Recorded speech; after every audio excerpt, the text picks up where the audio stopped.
안녕하십니까, 정의태입니다. 송영길 문재인은 책임지고 당대표직 물러나 이재명 압박. 네, 민주당 당내에서 이제 이런 얘기들이 나오는 거죠.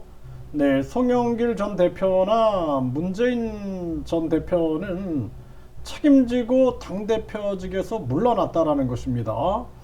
이재명 대표 같은 경우에는 사실상 굉장히 많은 사법 리스크가 지금 촉발이 되고 있어요. 그리고 주변 사람들이 5명이 사망했고 뿐만 아니라 사건 관련해 가지고 유동규도 극단 선택을 시도했었고, 그리고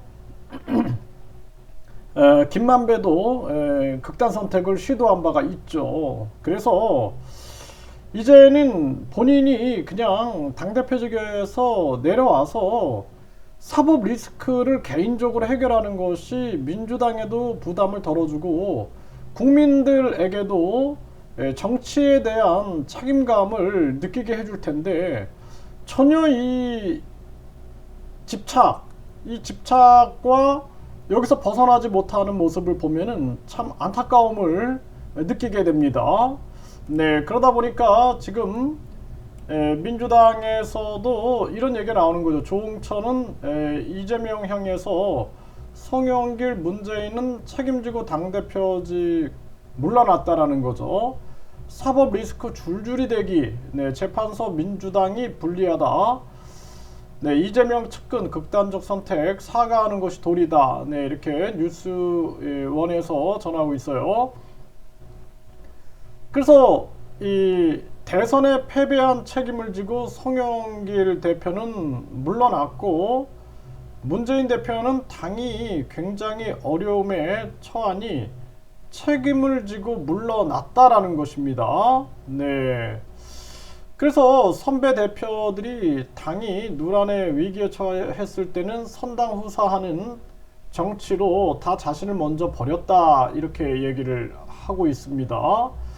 그래서 당 지도부는 자신들이 이끌어왔던 결과가 지금 이 상태라고 하면 그에 대해 책임을 지는 것, 바로미터는 민심이다라는 거죠.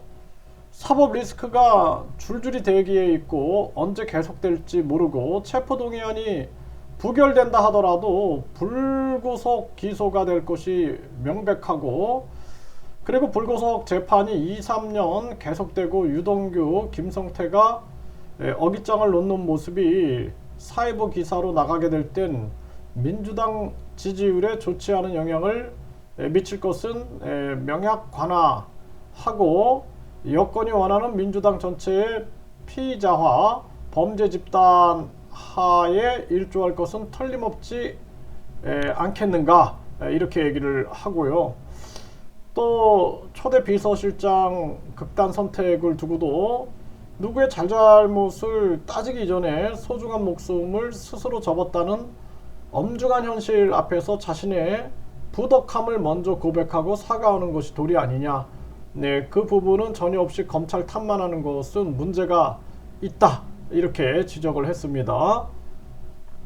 도의적 책임을 인정하는 순간 법적 책임으로 연결이 된다는 생각을 하고 있는 것 같다, 이렇게 얘기를 했습니다.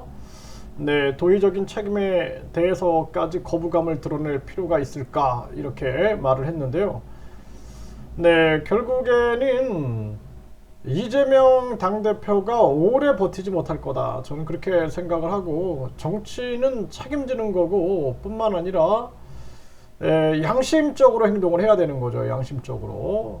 그래서 지금 이재명 대표가 왜 당대표에 집착하고 있는가, 혹시 본인의 사법 리스크가 두려운 게 아닌가, 그래서 당을 끌고 들어가서 본인의 사법적인 문제를 정치적인 문제로 해결하려고 하는 것은 아니냐, 이런 생각을 안 할 수가 없어요. 그렇기 때문에 민주당 내에서도 양심의 소리가 나와야 되고, 이재명 대표 스스로 또 이재명 측근들 스스로 정말 넓게 폭넓게 자기 세계에서 벗어나서 국민들의 민심을 들어야 된다, 그렇게 생각을 하게 되고요.